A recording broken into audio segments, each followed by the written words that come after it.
안녕하세요. 마자이TV입니다. 오늘 강아지와 교감하는 방법에 대해 이야기해 보겠습니다. 먼저 주인 입장에서 교감을 준비할 때 어떤 마음가짐이 필요한지 알아보겠습니다. 중요한 것은 마음속에서부터 미소 짓고 얼굴에도 미소를 띄어야 한다는 것입니다. 왜냐하면 강아지나 아이들은 앞에 있는 사람의 감정을 매우 빠르게 느끼고 그 교감이 말이나 행동보다 훨씬 더 강하게 전달되기 때문입니다. 따라서 주인도 마음과 얼굴에 미소를 담아 교감을 준비해야 합니다. 상대가 비록 어리고 말이 통하지 않는다 하더라도 지금 내 말과 마음을 모두 이해한다고 생각하며 함부로 대하지 말아야 합니다. 또한 강아지를 평등한 친구로 여겨야 합니다. 나는 주인이고 너는 강아지라거나 나는 어른이고 너는 어린아이라는 식으로 생각하지 말고 서로 동등한 친구라고 여겨야 합니다. 그 이유는 평등한 자세를 갖기 위한 것입니다.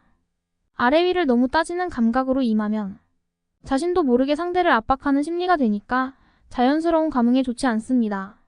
그래야 가장 빨리 마음을 열고 소통이 되게 됩니다. 하지만 친구 사이에서도 주인은 반드시 느낌을 가지기를 리더이자 대장이라는 느낌을 주어야 합니다. 그냥 친구가 아닌 훈련과 교감을 하기 위한 가르치는 선생의 입장이기 때문입니다. 그렇지 않으면 진정한 훈련이나 교감이 어렵습니다. 기본적으로 훈련을 할 때는 강압적인 방식이 아닌 칭찬과 보상으로 상대가 스스로 배우도록 유도하는 것이 중요합니다. 물론 때로는 제지할 필요가 있을 때가 있습니다. 그럴 때는 단호하게 안 되라고 말할 필요가 있지만 항상 사랑과 친구 같은 마음으로 다가가야 합니다. 강아지를 훈련할 때는 두 가지 방법이 있습니다. 첫 번째는 칭찬과 보상으로 상대가 기분 좋게 스스로 배우게 하는 방법이고 두 번째는 강압적으로 회초리를 들고 훈련하는 방식입니다. 물론 서커스단에서 맹수를 훈련할 때도 두 가지 방법이 사용되겠지만 너무 강압적인 훈련은 스트레스와 분노를 유발할 수 있어 위험합니다. 동물도 인간처럼 감정을 느끼기 때문에 스트레스를 쌓아두었다가 갑작스럽게 폭발할 수 있습니다. 간혹 맹수조련에서 인명사고가 나는 이유가 그것입니다.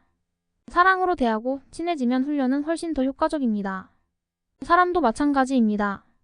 어릴 때 강압적으로 교육을 받으면 스트레스가 쌓이고 그 결과 나중에 부모 말을 듣지 않게 될 뿐만 아니라 이해심이 없이 자신만의 판단이 절대 옳다고 오히려 독재자가 되게 됩니다. 반대로 너무 오냐오냐 하면서 모든 것을 허락하면 서열이 뒤바뀌고 강아지가 자신이 대장인 줄 착각할 수 있습니다.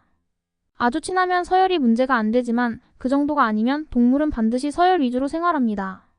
아이와 강아지 둘 사이도 마찬가지입니다. 그 둘이 아주 친하면 서열이 문제가 안 됩니다. 그러나 그렇지 않으면 반드시 어른이 서열 정리를 해줘야 탈이 안 납니다. 따라서 두 가지를 피해야 합니다. 너무 강압적이지도 너무 무조건적으로 매달리지도 말아야 합니다. 교감은 친구 같은 마음으로 그러나 주인의 리더십을 유지하며 보상과 칭찬을 적절히 활용하는 것이 중요합니다. 하지만 필요할 때는 분명한 제지도 필요합니다. 예를 들어 강아지가 하지 말아야 할 행동을 할 때는 단호하게 제지하고 그 상황에서 어떤 반응을 보이지 않는 것이 좋습니다. 반응을 과하게 하면 오히려 상황이 악화될 수 있기 때문입니다. 주인은 차분하게 반응하지 않고 상대를 무시하는 태도를 보여주면 강아지도 약간 수그러들면서 스스로 생각하고 상황을 판단하려는 모습을 보일 것입니다. 이때 적절한 칭찬을 하면서 유도하는 게 좋습니다. 마지막으로 칭찬과 보상, 제지를 적절히 활용하며 친구 같은 마음으로 그러나 대장의 마음으로 교감을 이어가는 것이 중요합니다. 강압적인 훈련이나 무조건적인 허용은 피해야 합니다.